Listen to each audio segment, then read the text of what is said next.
I'm gonna say something that no pastor will tell you. There are certain things you are chasing you're not gonna catch. Why, PMJ? Because it's not God's design for your life. So what does God do? Either he don't let you catch it, or he lets you catch it so you can see it's not what you need. And for me, I spent too much of my life chasing stuff that God did not want me to have. I had ambition, but it wasn't my assignment. Michael, I had ambition, but it wasn't my assignment. And in 2026, I am only pursuing what God wants me to pursue. Because I've discovered if I pursue God, what I'm chasing will start chasing. Sacrifice isn't a loss, it's an investment. It's when you give up what you want now for what God wants to release later. And I prophesy over your life, because of your faithfulness, God is not just about to move exponentially, he's about to also move expeditiously. You don't even know when to say I received that. I'm gonna say it again. I prophesy over your life that in 2026, God is not just going to move exponentially, he's going to move expeditiously. You didn't shout because you probably don't know the definition. Exponentially mean he gonna do a whole lot. Expeditiously mean he gonna do it real quick. And your neighbor, don't even high five your neighbor right there, because if they ain't faithful, that ain't their word. But if you got enough faith to believe that I was not faithful and committed in 2025 for no reason, God's about to do it. Expectation. Look down your row and say, that's my word. I don't know if it's yours. Tell them, I don't know if you've been committed. I don't know if you've been faithful. I don't know if you prayed when it was hard. I don't know if you tithed when you could have kept it. I don't know if you was nice to nasty people. I don't know if you talked to God every morning. But as for me, I may not have been perfect, but I was giving God everything that I had. And I prophesy over your life, 2026, 2E's, exponentially and expeditious. Pastor Mike, I want to shout with you, but you being super spiritual. God ain't gonna do nothing exponentially, and he's not gonna do it expeditiously. You are looking at the evidence of what God can do. I'm not supposed to be where I'm at this quick, but God knows how to do a whole lot. And the reason you don't believe is because you don't have hope. And that's why I told you last week, I'm giving you the gift of hope.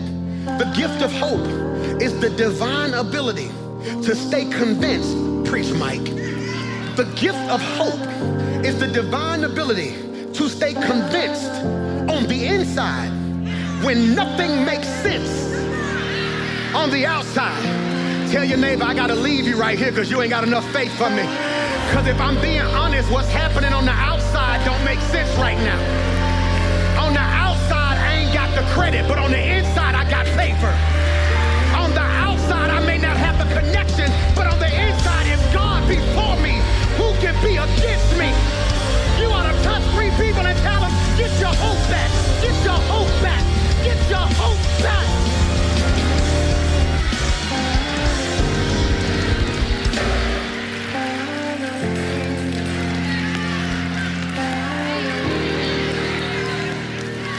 Outside, inside. And the reason I'm telling you this is because the stuff on the outside will drive you crazy. Your problems, the stuff around you. Why do you think Shadrach, Meshach, Abednego was never tripping in the fire?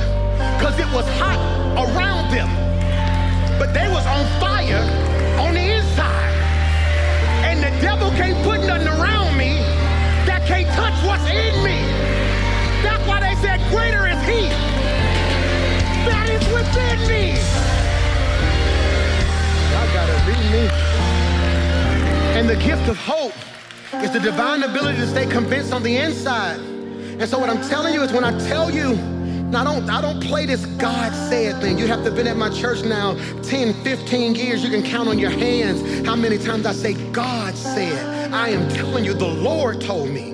For those of us who remain committed and faithful, I am giving you 2 E's, exponential and expeditious. So hear me when I say this, because faith is now, Michael.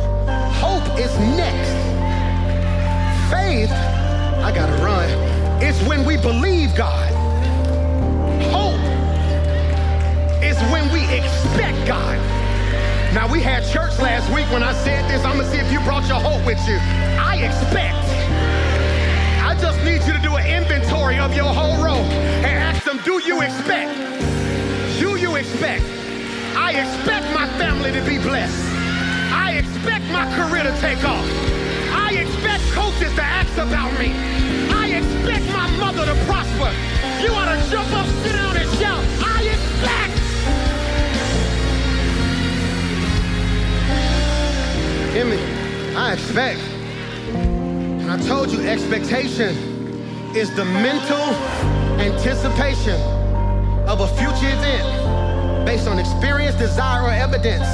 I told you that expectation, Michael, influences behavior.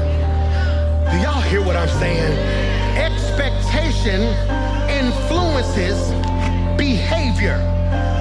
Expectation influences behavior, which means, y'all better help me preach this, if I really expect it, I should act like it. That's why you looking at your neighbor, that's why they're confused. Cause she looking at you, they looking at y'all like, why they shouting, they must be blessed. I ain't as blessed as I wanna be yet. But I made a decision, I'ma act like it before I actually hold it. That's why grandmama said, don't wait till the battle is over. You ought to shout right now. Y'all gonna make me stop. I expect. That's your conversation right there. I expect. I don't care what they say on that job. Julian, I expect. Well, I heard they letting people off and they ain't giving no promotion. That's cool, but I expect. I heard they get ready to, I don't wanna hear that. I expect. They said they done offering people. Yeah, that's cool, but I expect. Because God made me a promise. And before I take it back, I'll add. If this helped you, tap the link in my bio for more.